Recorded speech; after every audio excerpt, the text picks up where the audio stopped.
Pinupuri ka namin, O Diyos, Ama, Anak at Espiritu Santo.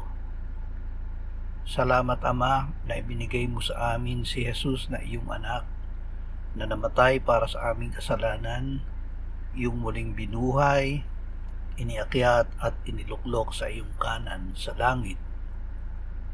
Salamat na ibinigay mo sa amin ang iyong banal na Espiritu, at sa pamamagitan niya ay ibinuhos mo ang iyong pag-ibig sa aming puso. O Espiritu Santo, puspusin mo kaming muli ngayong araw na ito. Pag-alabin mo ang pag-ibig ng Diyos na inilagak mo sa aming puso. Amen.